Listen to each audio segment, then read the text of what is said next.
شما از گفتن اندیشه خود حذر دارید و یا اینکه میترسید که برای تنقید شما را تعقیب میکنند.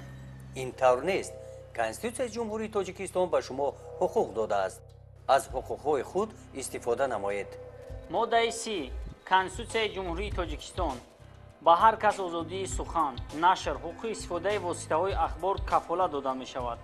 تبلیغات و تشویقاتی که بدبینی و خصومت اجتماعی، نژادی، ملی، دینی و زبانی را برمی‌انگیزد منع است. سنزور دولتی و تعقیب برای تنقید منع است.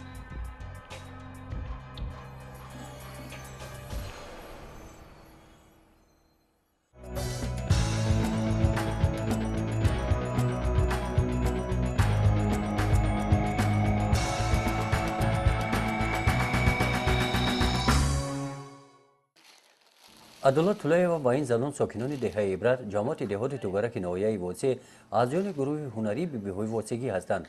برای اشتراک در چرابینی فرهنگی کدبانوی بهترین آماده می‌شوند. ما در حقیقت خمیز زنکای 100 نفر زنکی ناحیه هستیم. ما از عبرت دهه عبرت هم 9 نفر هستیم. چکمپشوی همین انعنوی ملی ده اشتراک میکنیم. ما در حقیقت هممون اینا مثال اویله داریم، فرزند داریم، مثل صاحب فرزندیم، صاحب کسب کاریم. انا شکر خدا میکنیم، شکر استقلالیت میکنیم، شکر وحدت میکنیم، شکر صلح میکنیم که ما زنها به این چی رسیدیم. در برابر مردم ما هم زنها اشتراک میکنیم، شکرانه خداوند میکنیم که زنهای هم همین آزادی در برآمد. انا همین 9 نفر زنی که مثلا در دهه عبرت هست همه چرابی ناحیه در اشتراک میکنیم. انا مثلا در خانه مثلا اولاد داریم، فرزند داریم، مردک داریم، یگان گام نمیزنه. ما میگیم که همین خیلی چرابینی ناحیه ما را فریاد کرده است. همه ما یا گریبان سر کرده رفته اشتراک کرده آزمون را چیکار میاییم. گروه هنری بی‌بی‌ها با اقدام عدالت تشکیل یافته است. اعضایان گروه زنان دهه میباشند.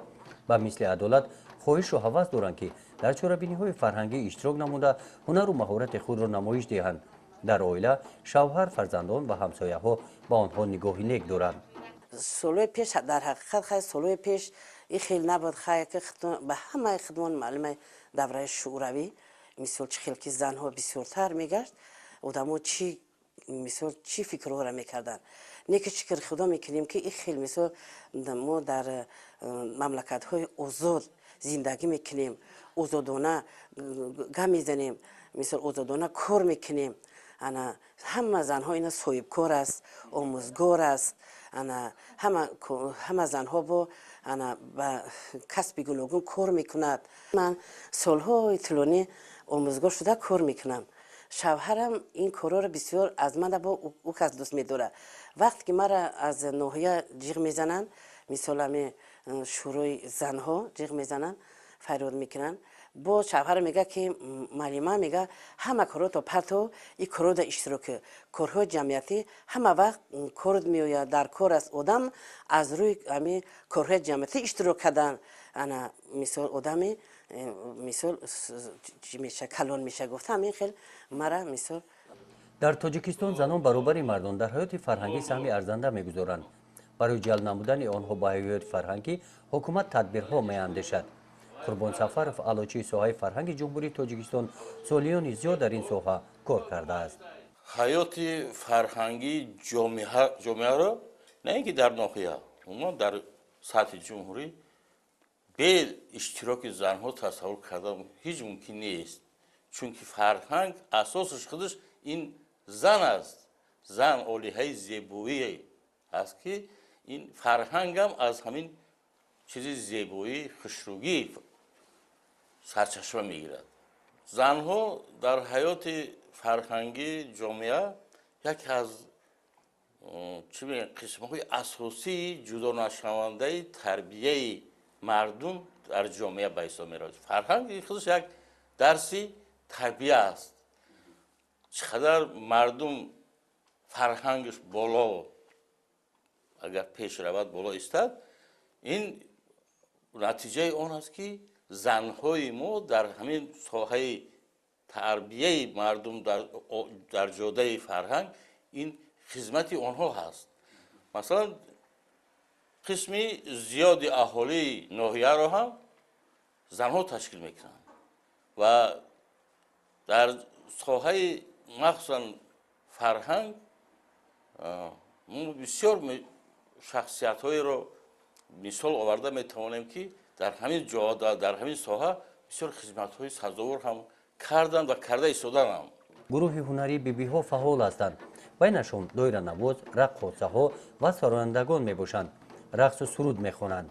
дар ҳақиқат ҳаста ки ҳама гуфти ҳаме урфи одатҳои худмон ки ҳаме панҷ панҷа баробар намешавад гуфтагӣ бар ин мисол ҳаст ки ҳамсое ки мегӯянд на пеши ден намешинем ки мисол пеши ден иқа кор карда чо мекунем ки мисол шумо да чӣ ҳамё мисол туҳфа мекуна мисол чӣ не мо барои туҳфа не барои ватан барои мисол сулҳ барои истиқлолият барои тинҷии ватан мо ҳамин мисол 100 нафаре ки мисол ҳамин занҳо дар чорабинӣ иштирок мекунем барои ватани ҷонаҷони худмон.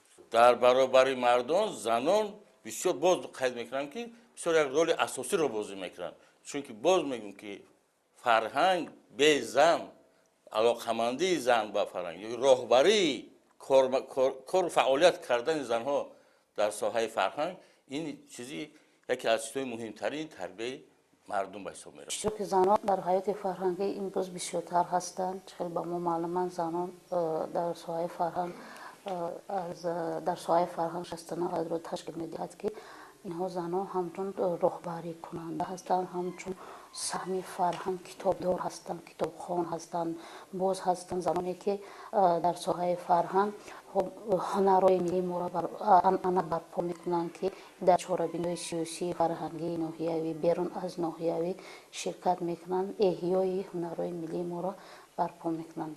дар шӯъбаи корбозанон ва оилаи мақомоти иҷроияи ҳокимияти давлатии ноҳия бибиҳо ба қайд гирифта шуда дар чорабиниҳои фарҳангӣ иштирок менамоянд. занҳое ҳастанд ки дар соҳаи фарҳангӣ хоб зан дорем сароянда дорем зан дорем ҳунарманди мисол дойранавоз дорем занҳо духтару ҷавоное дорем ки як гурӯҳ духтару ҷавонҳо ба тунавозӣ машғул ҳастанд ино ҳамашон дар соҳаи фарҳанг машғул ҳастанд.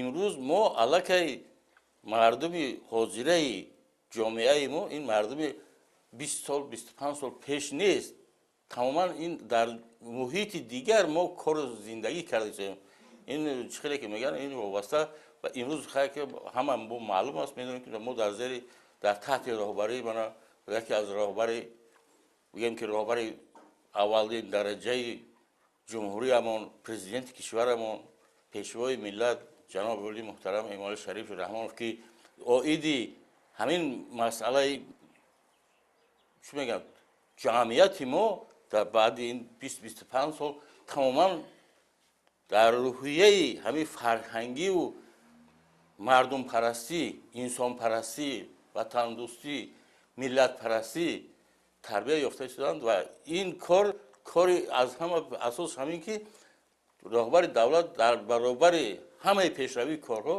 нақши занҳоро махсусан дар тарбияи мардум дар корҳои илмию фарҳангию роҳбарию ташкилотчигӣ роли занҳоро дар мадди аввал гузошта истодааст. дар чорабиниҳои фарҳангӣ гурӯҳи ҳунарӣ бибиҳо мерақсанд. ин намоиши онҳо дар чорабинии фарҳангӣ кадбонӯи беҳтарин ки дар маркази ноҳия доир гардид мебошад. ин чорабинӣ бо иқдоми шӯъбаи корбозанон ба оилаи мақомоти иҷроияи ҳокимияти давлатии ноҳияи восеъ гузаронида шуд. иштирокчиёни он асосан занону духтарон ҳастанд. кадбонуҳои беҳтарини ноҳия инҷо ҷамъ омаданд. нону кулча бо тарзҳои гуногун пухта шуда таомҳои миллӣ инҷо ба намоиш гузошта шуданд. ҳамаашон маҳсули дасти занон ҳастанд. мардҳое ҳаст ки мисол ҳамин занҳоро қадри қиматшан намерасанд ки намедонанд ки мисол зан чист не ки зан ин мисол чароғи хонадон аст чароғи хонадон мисол дар мактабҳо дар муассисаҳо илми мисол ҳаме хонандагоне ки дар мактабҳо мо мисол шогирдоро тайёр мекунем дар мактаб сутими мактаб меган омӯзгора не ки дар хона модарора чароғи хона мегем. баробар ҳуқуқ ҳастанд на ин ки баробар ҳуқуқ ҳастанд балки дар баъзе масъалаҳо пешсаф ҳам ҳастанд занҳои мо аз он ҷумла дар масъалаи тарбия махсусан дар масъалаҳои иҷроиши қонунҳои ҷумҳурии давлатимон аз он ҷумла оиди таълиму тарбияи фарзанд дар рафти пешрафти ҷомеа ин фарҳанги болои мардуми тоҷикро мо пеш аз ҳама аз тарбияи асосаш аз тарбияи модар ҳис мекунем ки ин вобаста боз ба ҳамин тарбияи фарзанд тарбияи мардум ба фарҳанги пешрафти фарҳанги мо дар ҷомеа ба ҳисоб меравад. тавассути баргузории чунин чорабиниҳо занон дар ҳаёти фарҳангӣ иштирок менамоянд, ҳунари онҳоро наврасон дида меомӯзанд. ҳамин тавр мероси фарҳангӣ аз насл ба насл гузашта фаромӯш намегардад. ба наздикӣ ба ҳамин боғи ирам рафтем аз мисол ҳами озмуни байналмилалӣ шид тамоми ай ҳиндистон ай арабистон ай русия ҳама мо қатиҳо дӯст шидем рафтем ну намаки ӯра хӯрдем ӯ ну намаки мура хӯрдан мисол ҳами ақотаи миллира мо чанд хирса шида омадем. ай америка бачаак буд ки қатимон сурак рафтан гуфт ки намисол ту модари мани ин формаҳое ки миллие ки шумо пӯшидаен чӣ хел ҳайрат дамондан инаи гилӯҳои ҳами киртомона мебинанд мега и аҷоиб ира ки нақш зада ира ки духта гуфта ва ҳасад мекунанд ки мисол ҳами ҳайрат дамондан мисол чӣ хел формаҳое мисол формаҳои миллии анъанаи мисол қадимӣ дорем гуфта. дар ин чорабини заноне ки завқи сарояндагӣ доранд даъват шуданд. гулнора аз давраи кӯдакиаш завқи баланди сарояндагӣ дошт. баъди қадми мактаби миёна дигар таҳсил накард. садои овозаш ҳунари сарояндагиаш меҳраш нисбат ба санъат ӯро ба шӯъбаи фарҳанги ноҳия овард. мисли ӯ чунин сарояндагон дар байни занон бисёр ҳастанд ки тавассути баргузории чунин чорабиниҳо ба саҳнаҳои калон роҳашон боз мегардад. баъзан ҳаст мушкилот дар баъзе деҳото ҳастанд ки мушкили уно баъзе оилавиқати ҳастанд баъзеашон ҳастанд ки шароитшон намераса ҳунаррои ҳамбо эҳёи ҳамбо маҳфуз шидагие маҳдуд дар доираи худшон ҳастанд ки мисол уно имкони барпо кардани ҳам ҳунарро надоранд. вақте ки мо фурӯ мегардем дастгир мекунем имкониятро метем маслиҳатҳои муфид метем уно як рӯҳияи боридаву як чеҳраи кушод як дили пур қатъӣ баъд ба мо маслиҳатҳо метиҳанд ки мисол мо дар дастгири шамо мекунем тайёр мекунем мисол чакандузӣ мекунем куртаву хоб чодарою мисол аксариё попою қуроғию ҳаминора мо карда мисол ба чиҳо мебарорем инора мо ҳам дастгирӣ карда мекунем. урфу одат ино таъсир намерасонанд одатҳои гоҳна баъзан вақт ки мисол одатҳои пешине ки бидан баъзе ҳунарро чиз мекардан маҳфуз мекардан мо мекунем мақсад ҳозир ҷавоно дар сиёсати имрӯзаи пешгирифтаи мо замона пешравӣ шуда илми технология пешравӣ шудагия мақсад ки ино кор намеянд ино мисол нодаркор мешавад не ки барзани ҳаст иное ки ҳамон оилое ки ба фарҳанг ҳастанд оилое ки ба илму маърифат ҳастанд фарзандои ҳамоно ба як завқу нерӯи хуш ҳамоно бо интихоб карда аз худ мекунанд. ин занон бо иштирок дар ҳаёти фарҳангӣ дар ҳаёти ҷомеа ва пешравии он саҳми худро мегузоранд. чорабинии кадбонӯи беҳтарин бо иштироки занон дар сатҳи баланд гузашт. адолат ва аъзоёни гурӯҳи ансамбли бибиҳо аз иштирок дар ин чорабинӣ бо таассуротҳои нек баргаштанд. мо мисол ҳами чи ноҳияи худмона ноҳияи восира ба ҳами чорабиниҳое ки занҳое ки дар хонанишин буданд занҳое ки ҷора намедиданд занҳое ки бозорӣ набуд занҳое ки кор намекарданд мо ҳамин хел чорабиниҳо дар рафта иштирок карда ҳамин занҳоро худмона маърифӣ мекунем ки дар ҳамин ноҳияи восиам ҳамин 100 нафар чаканпӯш ҳамин занҳои фаъол аст гуфта мо мерем ора худмона мисол ҳис мекунем ҳамин хел ки ҳамин мисол ҳамин дӯстӣ пайдо карда меоем бо ҳамин мисол ҳамин бо ҳамин занҳое ки хонанишин ки моро мебинанд бо оям ҳавас мекунад и занҳоям рафтааста моям бирем гуфта бо зани сафи занҳоро бо бисёртар мекунем. гурӯҳи ҳунари бибиҳо бо барномаи нав рақсҳои ҷолиб ва таъсирбахш мехоҳанд ба дили тамошобинон роҳ ёбанд бо ҳамин роҳ мавқеи худро дар ҷомеа пайдо намоянд. шумо аз гуфтани андешаи худ ҳазар доред ва ё ин ки метарсед ки барои танқид шуморо таъқиб мекунанд. ин тавр нест.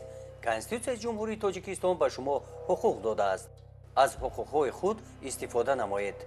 моддаи 30 конститутсияи ҷумҳурии тоҷикистон ба ҳар кас озодии сухан нашр ҳуқуқи истифодаи воситаҳои ахбор кафолат дода мешавад. таблиғот ва ташвиқоте ки бадбинӣ ва хусумати иҷтимоӣ наҷодӣ миллӣ динӣ ва забониро бармеангезад маън аст. сензураи давлатӣ ва таъқиб барои танқид манъ аст.